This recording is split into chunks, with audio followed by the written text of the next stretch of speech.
RPL, la tua radio. Scarica l'applicazione per smartphone o tablet dal tuo store o dal sito radiorpl.it. Cosa aspetti?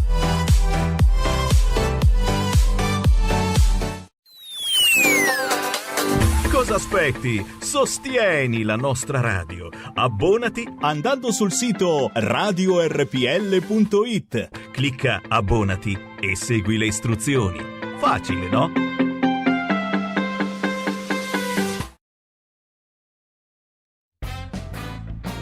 Va ora in onda Spazio Più. Buonasera a tutte le ascoltatrici e a tutti gli ascoltatori di RPL, la mitica Radio Padania Libera. Sono Mimmo Magnetta, il rappresentante del Più Professionisti Imprenditori Uniti nel consueto Spazio Più, spazio appunto Professionisti Imprenditori Uniti del martedì sera. Questa sera però non vi stordirò, non vi riempirò la testa con chiacchiere e discorsi su quello che sono i problemi legati appunto alle categorie di lavoratori autonomi del popolo delle partite IVA. Questa sera ho deciso di cambiare argomento, dato che si parla appunto parlano quasi tutti appunto di quello che sta succedendo, di quello che è successo a Roma un paio di settimane fa, di quello che sta succedendo appunto a Trieste in questi anche oggi. Ecco, io invece ho deciso di prendere e portarvi in un altro ambiente, in un altro mondo. Ho invitato un caro vecchio amico, pensate, un caro amico che io ho conosciuto nel lontano 1985, perciò ben 36 anni fa. E questo caro amico è un uomo piccoletto, ma voi non avete idea di quanto è cazzuto. Per padre Carmelo Di Giovanni, perdonami l'aggettivo, ma bisogna appunto descriverti bisogna descriverti per intero. Allora abbiamo con noi padre Carmelo Di Giovanni, che è un pallottino, un sacerdote pallottino che ha passato la sua esistenza ad aiutare il prossimo, ad aiutare gli altri. E padre Carmelo appunto ha scritto un libro, questo è il suo terzo libro perché ne aveva scritti altri negli anni precedenti. È il quinto. Ecco, appunto, questo ha scritto il suo quinto libro che si intitola Una porta aperta, For Back Hill, Londra, giusto? Ho detto bene? Com'è la mia pronuncia inglese? That's right. Yes. È edito da Ancora Edizioni praticamente. Però padre Carmelo, ti devo dire una cosa, ti devo sgridare. Io sono stato oggi sia alle Paoline e che alla libreria di Ancora di Milano e non ho trovato il tuo libro. L'hanno già finito, l'hanno già terminato.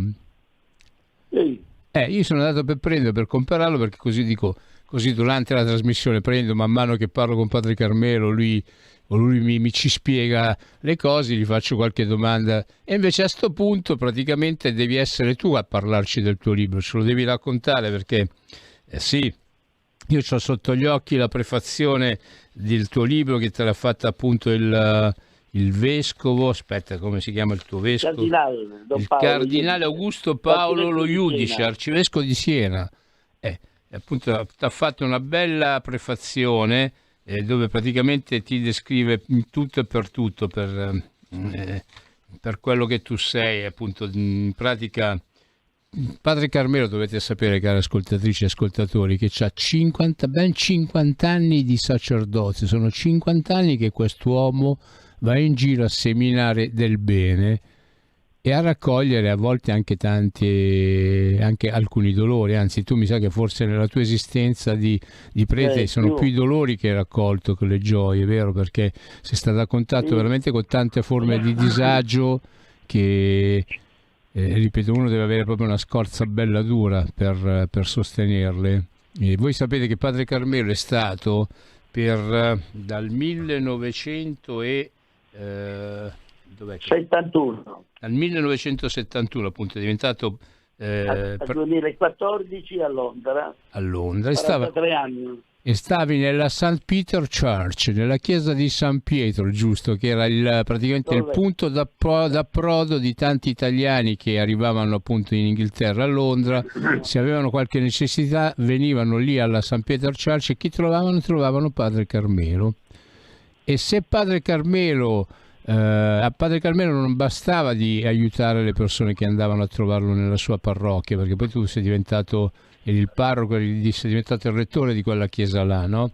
Se non ti bastavano quelli che venivano direttamente a chiederti aiuto, tu andavi a cercare in giro per dove?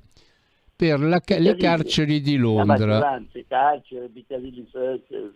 Sì, tu sei stato per un sacco di tempo anche il cappellano delle carceri di Londra e non ti bastavano manco i carcerati che stavano a Londra, te li sei andati a trovare in giro per tutto il mondo in pratica. Sì, Thailandia, Nepal, Sud America, Cina, Corea, Birmania, vari paesi, Argentina, Bolivia. Ha girato tutto il mondo. Tu per portare la parola del Signore sei andato appunto in giro per tutto il mondo. Io ho sotto gli occhi uno stampato che tu mi mandasti tanto tempo fa, il St. Peter's Project oggi. E c'è appunto tutto il progetto, ci sono i nomi di tutti quelli che appunto ti aiutavano, che condividevano con te questo grosso impegno che tu hai messo al servizio proprio degli ultimi, no? Ti volevo chiedere, qual era la tipologia agli inizi degli anni 70, quando tu sei approdato a Londra, delle persone a cui tu davi assistenza? Allora, innanzitutto io sono arrivato a Londra spedito perché davo un po' di fastidio. Io mi trovavo dopo l'ordinazione del 70, sì. Mi hanno mandato a Ostia Lido e già a Ostia c'era una situazione difficile, con tutti baraccati, con problemi sociali, e io ero comunista, sfegatato a quel tempo. E quindi mi mettevo sempre dalla parte delle scioperi, delle contestazioni. Poi iniziavano già un po' le brigate rosse a quel tempo, quindi c'era un fermento, gli anni 68 diciamo, no? Sì. Un mondo giovanile, e io avevo una testa calda, credevo nella violenza, credevo veramente in quei valori in cui ci credevo fortemente io. Più che altro, Padre Carmelo, fatti correggere, per quei valori in cui tu credevi fortemente eri pronto anche a usare la violenza, e invece che usare la violenza dei bastoni. Sono arrivato, ma tutti i miei amici miei dopo sono stati tutti un macello, è successo dopo un disastro, sappiamo tutti gli anni 80 dopo quello che è avvenuto. Certo. Quindi io francheggiavo. Quindi a me mi hanno spedito a Londra perché io davo un po' abbastanza scomodo, poi contestazioni pubbliche anche in chiesa, cioè che non era adatto per un prete, diciamo, di quel tempo. Quindi io andai a Londra e trovai una situazione molto passiva, gli inglesi non sapevano nulla, io parlavo di Che Guevara, parlavo Ho Chi Minh, parlavo di tutte le contestazioni che c'erano alla chiesa olandese, Cuba, eccetera. Padre Carmelo, ma ogni tanto parlava anche di Gesù, della Madonna, degli Apostoli? No, molto, nulla, niente. Dopo tanto tempo. Quindi ho trovato un mondo molto ostile, diciamo, che non era il mio mondo, quello inglese, un mondo freddo, un mondo sconosciuto a me, non sapevo la lingua. Poi piano piano mi sono inserito e dopo 2 anni dopo che stavo a Londra ho iniziato a lavorare in carcere, per puro caso, l'hanno chiamato un cappellano, c'era un ragazzo che aveva tentato il suicidio, un ragazzo di Vicenza. Io andai a trovarlo, vidi quella situazione, mi rimasi molto colpito, e così piano piano ho iniziato. Poi ho avuto tutti i permessi dell'OMOP del Ministero dell'Interno, mi hanno dato il tesserino, mi hanno dato le chiavi del carcere, delle celle. Sì, perché udite, ascoltatrici e ascoltatori di RPL, in Inghilterra i cappellani hanno le chiavi delle galere, sono padroni liberi di entrare quando Io vogliavo il mio mazzo di chiavi, una chiave delle celle, che apriva anche massima sicurezza, e altri 2 i cancelli, erano sempre double gates, doppio cancello, e poi quelli degli uffici. Ma anche io portavo dentro, per esempio, delle persone, spesso venivano dall'ambasciata, del ministero, l'accompagnavo io, mi chiedevano a me di accompagnarli, loro mi vedevano di andare in giro, andavo anche, c'erano già ragazzi italiani, Sì. io li andavo a prendere nella cella, prima li portavo giù nella saletta, questi restavano tutti con la buca, ma tu ti giri così, nessuno ti controlla, no, dico, io sono piena, era un mondo e la fiducia, a me l'ha colpito sempre, amo gli inglesi, la fiducia che ha questo popolo, delle persone che credono nella tua... credono. Ecco, e questa è una cosa molto... Dopo che lavoro a Regina Coeli è totalmente diverso, c'è un mondo... Fermati, non parlare di Regina Coeli che ci arriviamo poi con calma, perché tanto abbiamo un'ora. Abbiamo a metà trasmissione, abbiamo qualche secondo di pubblicità, ma poi abbiamo un'altra mezz'ora. Allora, nella tua missione di cappellano a Londra, con chi hai avuto a che fare? Che tipologia di detenuti, a parte i ragazzi che arrivavano con la droga? Negli anni 80 è iniziato problemi molto grandi, anzi già un po' prima degli anni 80, è iniziato una schiera di migliaia di giovani italiani che si riversavano su Londra, la maggioranza già con problemi di droga, oppure iniziavano a Londra, perché lo Stato dava molti sussidi, c'era income support, c'erano social security, ti davano la casa, Poi è iniziato il problema dell'AIDS, il primo italiano che è morto di AIDS, il primo ragazzo a Londra in Inghilterra fu un ragazzo italiano di Grugliasco, in provincia di Torino. Io ho assistito, stavo in carcere, l'ho assistito fino a che è morto, un ragazzo bravissimo, era per questione di droga, ma non si conosceva nulla ancora di questa malattia.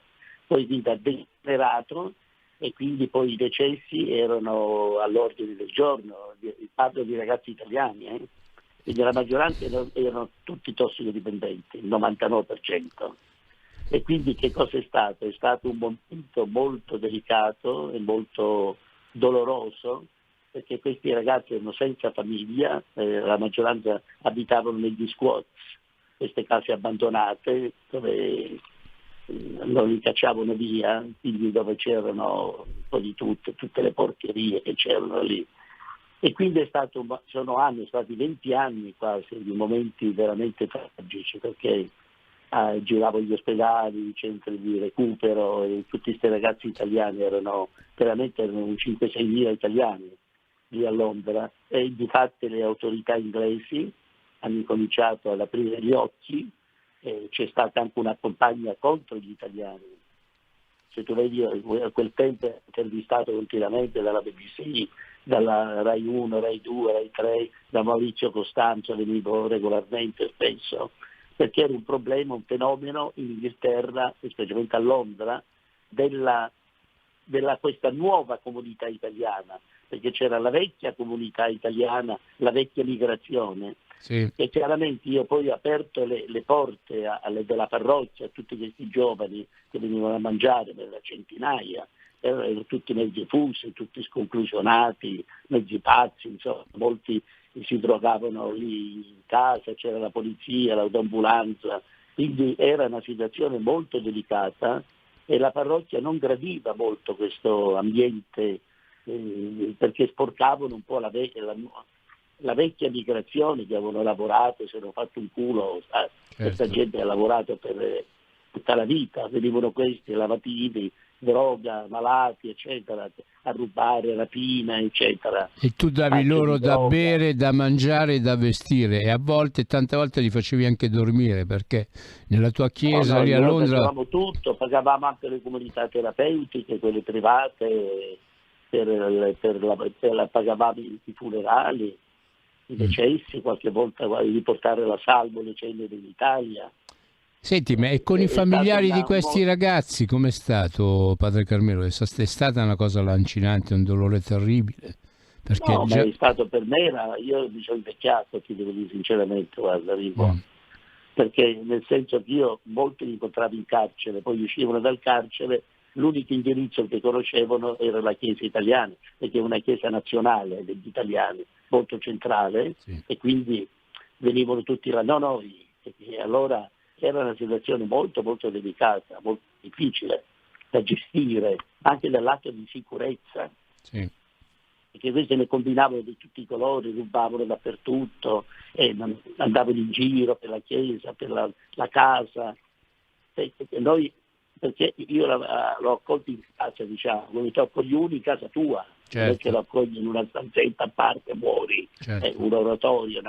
E allora ho visto, dopo ci ha voluto molto tempo per creare una certa comunione, di far accettare questi. Poi i vecchi emigranti hanno visto, anche attraverso i programmi televisivi, i giornalisti, eccetera, che noi facevamo un'opera, anche noi, poi il consolato, l'ambasciata, il Ministero degli Esteri, aveva una grande stima di noi, la diocesi, eccetera.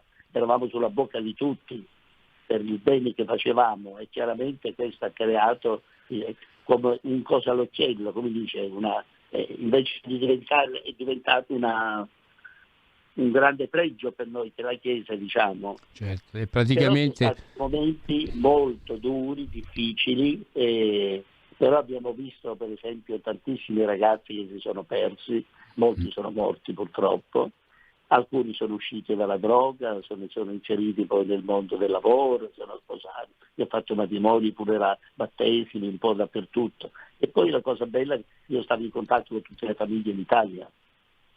Era una cosa continua delle famiglie che qualche volta venivano a trovarli, ma spesso no. Certo. Poi andavo in Italia a trovare tutte le famiglie. Le regioni più colpite erano la Sardegna, il Veneto, la Lombardia, e poi un po' il Lazio, Sicilia. Era una piaga impressionante. Comunque si sono creati talmente tanti rapporti che tu ancora oggi mantieni, perché appunto... Io mantengo ancora moltissimo, adesso sto a Milano, per esempio sono venuto qui a Milano ieri per trovare un gruppo di ex di Londra che stavano a Londra, è stato molto bello, ci hanno incontrato alla chiesa del Carmine lì dai padri scalabriniani, e è stato molto bello di vedere alcuni che non vedevo da 38 anni. E solo me non hai voluto vedere, mannaggia. E me è costretto... No, dovrò ritornare perché voglio incontrare, perché Milano è pieno di gente, Varese, eccetera, Como. Tu lo sai che mi è costretto... Anche la zona dove sta adesso, per esempio, la zona di Verbagna, Stresa, Allanza, era un macello di ragazzi che venivano dalla zona questa del lago.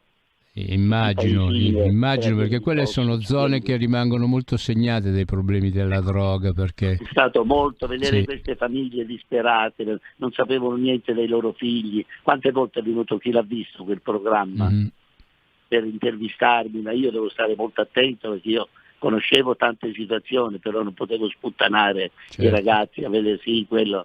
E io tante volte devo stare zitto perché la fiducia per me è stata sempre la cosa più importante. Non tradire mai i giovani. Se loro volevano, io pigliavo contatto con le famiglie per fargli sapere che stavano in carcere o che erano ammalati, io lo facevo, ma altrimenti io non ho mai detto una parola senza il loro consenso. Assolutamente. E non c'erano ancora le leggi sulla privacy che ci sono adesso. Tu la riservatezza l'hai avuta proprio... I ragazzi sapevano che di me si potevano fidare in pieno, potevo dirvi le cose più segrete, più intime, io non dicevo una parola. Oh, ma te lo dicevano... Ti racconto un esempio, padre Carmelo, fermo là, ma te lo dicevano sotto il vincolo della confessione? No, quella è un'altra cosa. Se la polizia sapesse le cose che so io, caro mio, perché dopo si crea un coso di fiducia reciproco, quindi di fiducia, di stima, e tu non devi mai tradire. È la cosa più brutta quando tu tradisci l'amicizia o tradisci una persona che ti vai a vendere le notizie. È una cosa, e uno può fare, è brutto. Io sono stato sempre molto, come devi dire, sei stato molto corretto. Il rispetto, la dignità, anche se è un tossico, anche se è un violento, anche se ha fatto un omicidio, una rapina, c'è sempre il rispetto della persona. Poi cerchi di capire, non approvi quello che uno ha fatto, però cerchi di capire. Io è stato sempre quello il mio problema, cosa ha spinto questo giovane, questo uomo a fare un omicidio, a fare delle rapine, a stuprare un bambino, a violentare un bambino piccolino, perché dopo c'erano pedofili, c'era un po' di tutto nel carcere, incontri di tutta la vicenda umana, veramente. Però o ti puoi stare lì da professore, vai lì a pontificare, o diventi, non dico uno di loro, ma stai con loro e cerchi di fare un cammino cercando di un recupero, di rinascere, una vicinanza. Cerchi di farli rinascere. L'uomo ha bisogno di essere capito, compreso, amato innanzitutto, non che tu, perché se uno ha fatto una cosa sta in galera e deve stare in galera, non è che voglio dire, li liberiamo tutti. Io ho visto ragazzi che hanno fatto degli omicidi, io piangevo e loro erano felici e contenti, avevano avuto l'ergastolo, perché dicevano merito. Io ho fatto del male veramente molto profondo e è giusto che io stia dentro. C'è giovani che dopo acquistavano una certa coscienza del proprio crimine.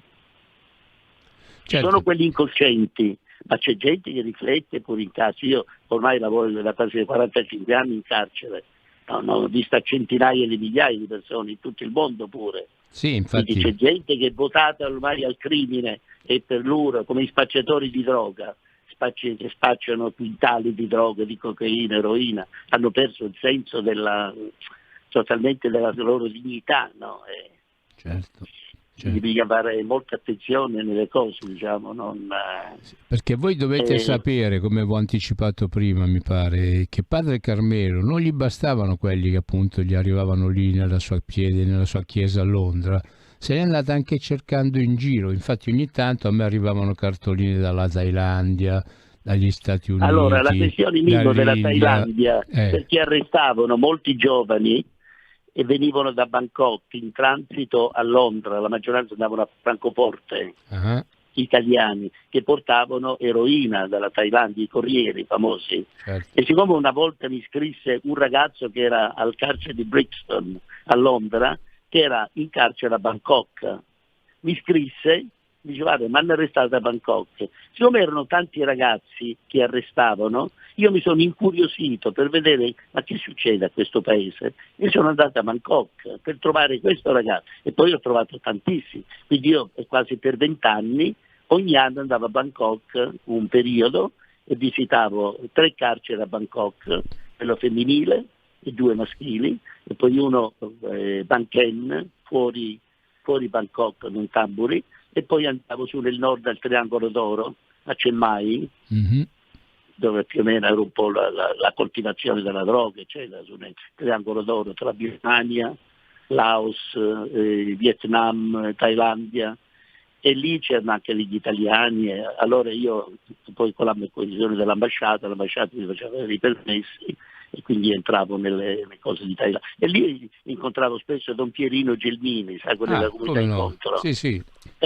Lui aveva fondato una comunità Lamsai fuori Bangkok e ci incontravamo spesso con lui, con Don Pierino, della comunità lì a Bangkok, molto spesso. E poi in Birmania, nel Nepal, in Sud America, a Hong Kong, ho visitato in Corea del Sud.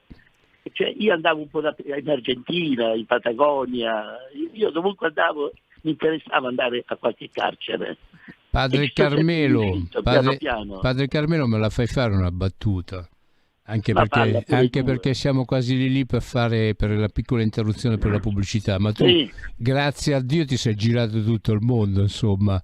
Io ho sbagliato. Ma alcune volte mica andavo in visita come cosa, andavo al carcere, spesso andavo a Bangkok, restavo pochi giorni e ritornavo. No, ma è una battuta proprio la mia. Io ho avuto una suora che mi aveva detto, ora do un coming out qua attraverso RPL. Io ho avuto un rapporto di amicizia, d'affetto con una suora, Suor Teresina Barillà, che quando appunto seppe che io stavo per sposarmi, quando seppe che io stavo per sposarmi, dice: no Mimmo, non lo fare.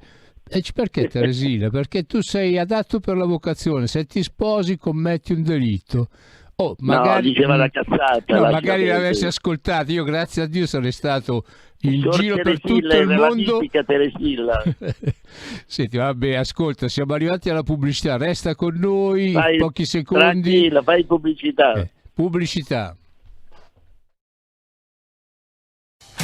Porta con te ovunque RPL, la tua radio. Scarica l'applicazione per smartphone o tablet dal tuo store o dal sito radiorpl.it. Cosa aspetti?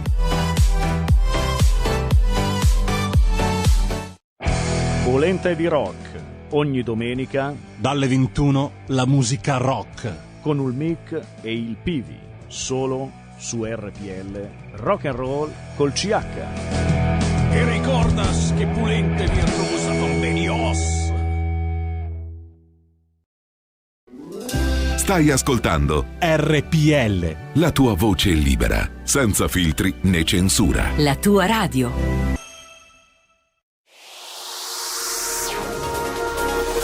Exclusive Dance Chart. Exclusive Dance Chart.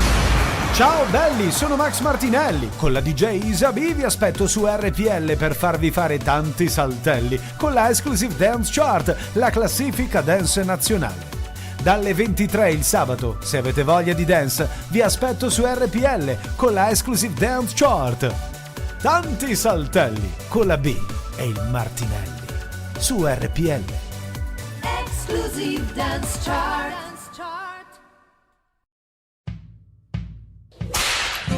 Ehi gringo, entra nel saloon di RPL tutte le domeniche a partire dalle 22. Country and Folk Club con RPL, la tua radio. In 30 anni di attività ho avuto modo di vedere le cose più strane. Ho affrontato zombie, vampiri, licantropi, mutanti e spietati assassini. Ho vissuto le storie più assurde e le avventure più bizzarre. Ma la storia più incredibile di tutte è quella che sto per raccontarvi. E questa è la mia storia. Ascoltate Movie Time con Vincent. Ogni sabato dalle ore 16. Porta con te ovunque RPL, la tua radio. Scarica l'applicazione per smartphone o tablet dal tuo store o dal sito radiorpl.it. Cosa aspetti?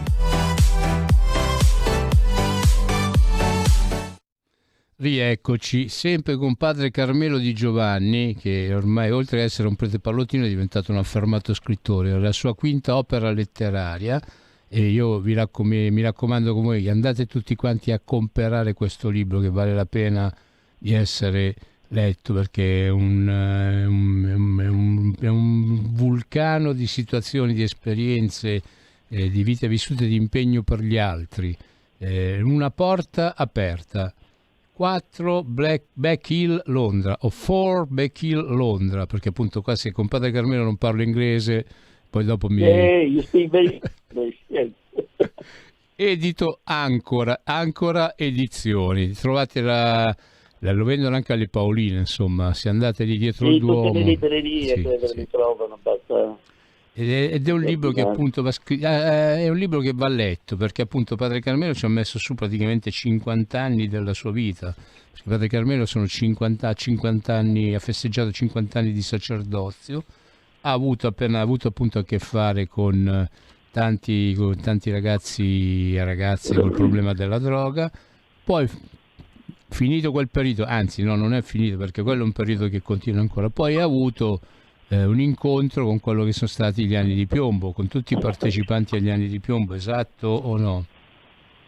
Sì, no, perché ti stavo dicendo, a parte tutto il problema droga, sì, con migliaia di giovani, negli anni '80, dopo la strage, dopo l'uccisione di Moro, e dopo la strage di piazza di Bologna, stazione di Bologna, in effetti a Londra sono scappati, si può dire, sono molti dei ragazzi delle BR di prima linea e poi molti dei NAR, nuclei armati rivoluzionari.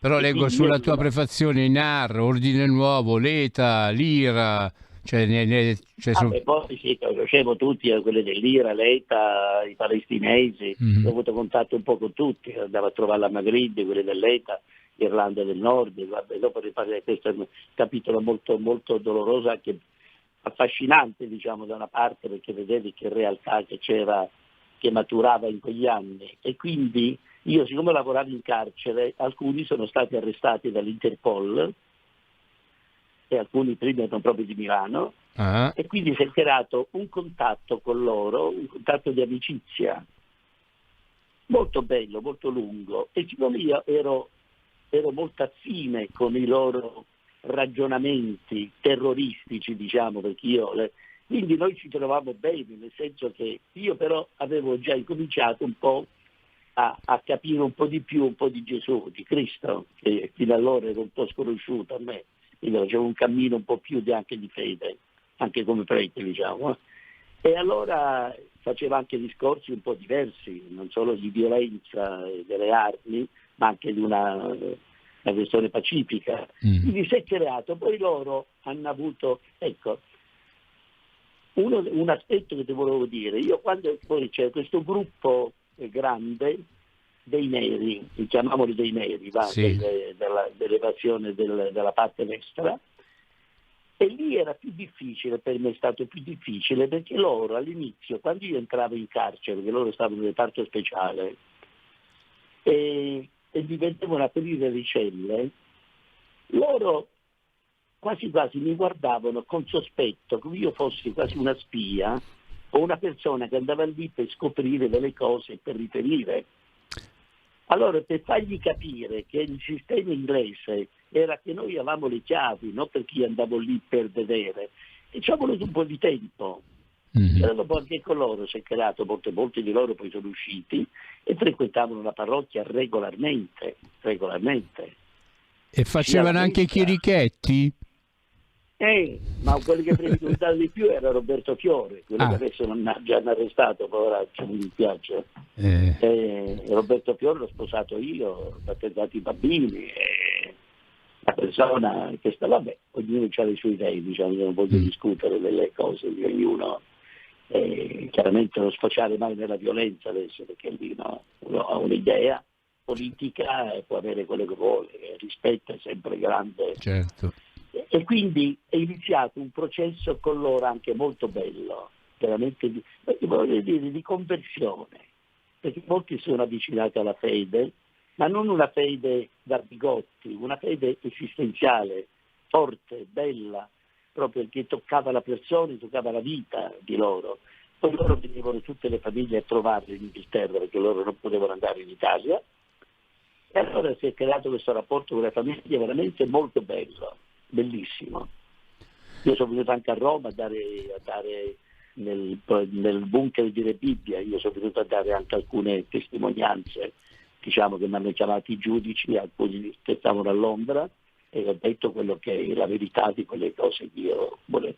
Padre Carmelo, ti devo interrompere, perché usanza di questa radio, quando riceve una telefonata in diretta dagli ascoltatori, noi diamo la precedenza a loro. Tu ascolta l'ascoltatore o l'ascoltatrice che ti farà una domanda e gli rispondi direttamente tu, va bene? Buonasera, chi sei, da dove chiami? Allora, io sono Emanuela, chiamo da Milano. Buonasera Emanuela. Voce, sto male, un po' di febbre, ma non lo so se Padre Carmelo riconosce la mia voce. Padre Carmelo, è bellissimo ascoltarti, come grazie, sempre. Mio amor. Senti, allora, appunto sono senza voce, non so se mi riconosci, però tu sai che io lavoro in carcere e i tossicodipendenti in carcere sono tantissimi. Però ti vorrei fare una domanda un po' tecnica, un po' particolare. Io non sono un'esperta di tossicodipendenza perché non mi sono mai occupata, magari sono riuscita ad occuparmi sempre di altri settori. Però a un certo punto io mi ricordo la tua posizione, che correggimi se la ricordo male, e che viene a proposito del fatto che tu dici che poi dopo un bel po' di tempo hai recuperato alcuni argomenti come Dio, Gesù, il demonio, non lo so. Vero. Ecco, se io non ricordo male, tu hai una tua tecnica che però ce l'ha anche uno psicologo molto famoso, e quindi poi ti chiederò, che è quella di portare fuori il problema da dentro alla persona tossicodipendente e dire: allora, dov'è il nemico? Qual è? Almeno se abbiamo un nemico davanti agli occhi possiamo muoverci, sappiamo cosa dobbiamo combattere. E se non ricordo male, tu il tuo pensiero è un po': chi vuole così male a te, ragazzo tossicodipendente, da farti ridurre in queste condizioni come ti riduci quando ti droghi? Se non ricordo male, la tua posizione è: non può essere una persona che ti ama, non può essere Dio, non può essere altri che il diavolo, che il demonio, il male. Mi ricordo male questa tua posizione? No, ma il male poi non è una cosa astratta, il male va nelle persone concrete. Poi si realizza, poi non esiste un male così astratto, esiste il male che noi facciamo poi noi stessi. Cioè, io ho visto quella questione della droga, uno diventa uno schiavo, sì. Cioè, è preso talmente dall'alcol, dal gioco. Questi sono problemi grossissimi. Gioco, alcol e droga sono 3 fenomeni oggi molto diffusi, che se ne parla pochissimo. C'è un giro di soldi vergognoso da gente anche che sta al... Non voglio parlare perché è una cosa da vergogna. Che sta al potere, dai, gente che sta in politica, che dovrebbe amministrare i paesi, invece che amministrare i paesi fanno interessi. È uno schifo autentico usare della tua cosa per... Padre Carmelo, vorrei fare un parallelo fra questo tuo concezione, questo che dicevi ai ragazzi, con quello che dice un grande psicologo, e poi anche, se non sbaglio, gli alcolisti anonimi lavorano con uno schema simile. Sì, chiaro, riconosco bene. Esatto, e ci sta un grande psicologo che porta fuori appunto il problema. L'esempio che fa lui è il bambino che fa la pipì a letto. Allora questo pipì diventa il nemico del bambino, non si colpevolizza il bambino, ma si dice: ah, mannaggia questa brutta pipì che viene la notte, e c'è questo portare fuori. Una volta una psicologa mi disse: ma questo vuol dire deresponsabilizzare il ragazzo tossicodipendente. Io non sono affatto d'accordo, sono più su questa prospettiva anche di questo grandissimo psicologo, la tua e quella anche degli alcolisti anonimi, dove fino a che forse invece non troviamo questo elemento fuori di noi, proprio per non colpevolizzare, perché tanto non niente, e finché non troveremo il nemico fuori da combattere, questi qua non sapranno dove guardare per combattere il problema. Così la vedo. Io ti devo dire una cosa: io una volta stavo a Rai 1 a Uno Mattina e dissi queste espressioni che la conduttrice le rimase un pochino, dicono: qui stiamo a fare salotto, perché il problema droga, ma chi lo risolve? È quasi una battaglia persa, perché ci sono troppi soldi in giro. Io vedo adesso che sto in giro, io vedo ancora papà di famiglia 40-50 anni che ancora usano, dico: ma tu stai scherzando? Ma sei un uomo ormai, non sei un ragazzino, un adolescente che ancora li voglio tentare, vuoi fare per stare con gli altri, ma tu ormai c'è una vita. Io ho incontrato a Regina Coeli dopo 35 anni ragazzi che stavano a Londra in galera, voi ve li ritrovate a Regina Coeli dopo anni e anni e anni con gli stessi problemi.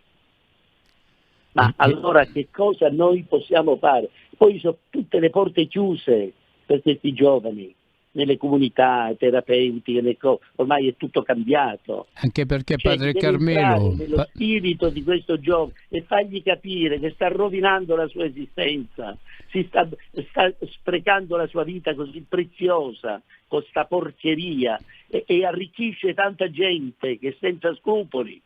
Certo. Padre Carmelo lo dovevamo dire appunto adesso, l'hai detto tu appunto. Padre Carmelo, non stanco di stare in galera, si è fatto 40 anni di galera in Inghilterra, ha preso il vizio di fare l'aiuto cappellano anche a Regina Coeli.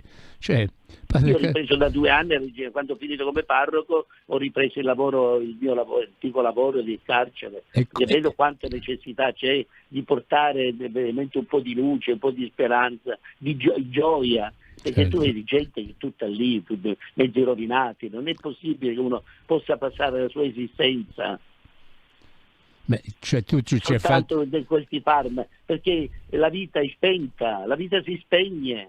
Certo. Non è possibile che uno viva una vita di merda così fino alla fine della sua vita. Non è divino, cioè Dio non vuole questo da noi. Certo. Insomma, E dobbiamo combattere veramente, ma purtroppo io ti dico sinceramente, io sono molto amareggiato perché è una battaglia persa, perché si parla solo di soldi. Ormai i soldi è tutto spiano. E non si guarda più la persona. Noi siamo diventati dei numeri, come le ASL, che vai lì, prendi il tuo numeretto alle poste, al post office e ti chiamano numero 35, ma io non sono infatti il numero. certo. E poi, Io sono un nome e un cognome. e poi tante volte quando arrivi allo sportello nemmeno sanno risolverti il problema che tu gli Quando poni. perdi la tua dignità, la dignità tua sempre deve essere, anche quando hai fatto ti sei abbruttito nel male, però c'è sempre la dignità della persona che va, ecco perché la Chiesa tiene molto a questo della dignità della persona sempre, per quanto mi concerne, non la puoi mettere sotto i piedi, distrattare. Padre Carmelo, ti devo fare una domanda, una provocazione, perché praticamente visto che parliamo da RPL, dalla vecchia Radio Padania Libera, ma qual è la tua posizione, per esempio, di fronte a tutti quei mendicanti o quei questuanti che trovi in giro per Roma, per esempio da dove tu abiti, Allora, io ti dico subito, che stanno lì e tutti quanti a chiederti qualcosa? Ho capito benissimo, sono diventato un po' cattivo, te lo dico un po' cinico, cioè, nel senso che io vengo da un mondo dove in Inghilterra l'accattonaggio è illegale, quindi tu non incontri gente sulle strade rarissimamente, no? Io mi ricordo, ti faccio un esempio, quando c'era la Bosnia e Erzegovina, tutti che hanno preso l'Europa ha preso molti di loro dopo la guerra, sì. A Londra c'erano molti questi bosniaci, no? E io quando andavo in carcere con la metropolitana, vedevo dentro la metropolitana queste mamme con i vestiti lunghi, con questi bambini in braccio che chiedevano l'elemosina, sai, gli inglesi stavano lì, guardavano con gli occhi sotto, oppure alla metropolitana. Ma sai quanto è durato? Ma neanche un mese, perché è uscito una cosa dell'OMOFE, del Ministero dell'Interno, chiunque verrà preso in accattonaggio verrà dispedito nel suo paese. Tutto finito. E come hanno fatto? Sono arrivato a Roma, li caricavano sugli aerei e li paracadutavano nei loro paesi? Come facevano? Padre Carmelo, com'è possibile che in Inghilterra in un mese abbiano risolto un problema del genere? dopo finita la sentenza in carcere, erano deportati, persona non gradita. Io l'ho visto io per anni, dopo è arrivato in cosa, era più difficile, c'era Strasburgo, no? Andava alla corte di Strasburgo, ma quelli se ne fregavano pure gli inglesi di cosa, ti portavano e basta. Allora, quando sono venuto a Londra io ho avuto questo impatto, dopo 45 anni quasi, che non ho più vissuto in Italia, di questa marea di gente che sta in giro. Io per esempio vivo in Piazza Mazzini, vicino alla RAI, è centrale, certo. Ma per andare in farmacia ogni passo ce n'è uno. Io ho questa idea, non è forse cristiano, ma io lo dico, non ho vergogna di esprimere le mie idee e le esprimo perché io rispetto la persona, però non credo che molti di loro hanno bisogno, è un accattonaggio che dietro c'è tutto un giro. È tutta un'industria in pratica. Di soldi, che il povero vero, stai tranquillo che non sta per strada. Certo. Se io devo fare l'elemosina, la faccio mirata perché so che quello ha bisogno, io ricevo delle cose, io porto a Regina Coeli, al cappellano, delle cose, e lì sono sicuro che vanno a destinazione, che vanno a cosa, come le famiglie anche a Londra, noi aiutavamo anche alla Caritas, noi facevamo le famiglie, andavamo in casa e gli puoi dare anche migliaia di sterline, migliaia di euro, certo. Ma tu sai che c'è un bisogno vero, effettivo, con bambini eccetera, ma tutta sta marea, io ho i miei sospetti o le mie, gli inglesi dicono question mark, il mio punto interrogativo. Se uno lo fa, lo faccia pure. Non è che io giudico uno che dà i soldi alla gente che sta per strada, fai quello che vuoi. Certo. È una realtà in Italia molto molto difficile e complicata, complessa. Sì, senti e un dare po'. una spiegazione e una risposta non è facile. No, easy. It's very hard, very difficult. Padre Carmelo, fermo là. Quando facciamo la presentazione del tuo libro qua a Milano? Dimmi quando sei libero, io te la organizzo. Così attraverso la radio la pubblicizziamo anche e vediamo di far venire un po' di gente, perché tu devi sapere che sono tutti convinti che da questa radio parlino solamente forcaioli, invece non è vero, perché da questa radio c'è tutte, la parola ragazzi, ma non siamo ma diamo a tutti, guarda, mi fa schifo a me la televisione italiana, quando io guardo un po' qualche programma, quando litigano tra di loro. Certo. Che uno butta merda sull'altro continuamente, tra politici parlo, tra quello che sia, perché poi non fanno parlare. A me questo affare mi fa incazzare da morire quando uno interrompe un altro. Certo. Ma non è la televisione, io non sono abituato, in Inghilterra non era così, io non ho mai visto queste cose qui, ma forse solo in Italia. Questo aggredire l'altro perché ti devo convincere del contrario. Ma che scusa, le parolacce non le voglio dire, ma perché mi devi convincere? Stiamo discutendo, dialogando, tu la pensi in un modo, io la penso in un altro, vediamo di arrivare a una conclusione, una cosa, tanto tu vuoi il bene delle persone, io voglio il bene delle persone, e allora ma questa aggressione che c'è in Italia, a me non piace questo modo di agire in Italia, i sospetti, quando vai in giro, poi col Covid non ti parlare, io viaggio con i mezzi di trasporto, perché io non ho avuto mai macchina, certo. e sono felicissimo di viaggiare in metropolitana, bus, treni, eccetera, perché lì senti la voce del popolo, quello che la gente pensa. Sai perché tu padre Carmelo Di Giovanni è un prete del fare, lui è un pragmatico, è uno appunto che oltre a pregare però presso alla preghiera ci aggiunge anche il fare, ed è per questo appunto che io ti esorto a dirmi quando appunto sei disponibile per venire a Milano per presentare questo tuo nuovo libro, però prima di finire la trasmissione, perché ormai siamo quasi agli sgoccioli, io ti inviterei a parlare della tua amicizia con Madre Teresa di Calcutta. Madre Teresa per me è stata la persona che mi ha aiutato di più nella vita. Sono andato a trovare negli anni '80 a Calcutta.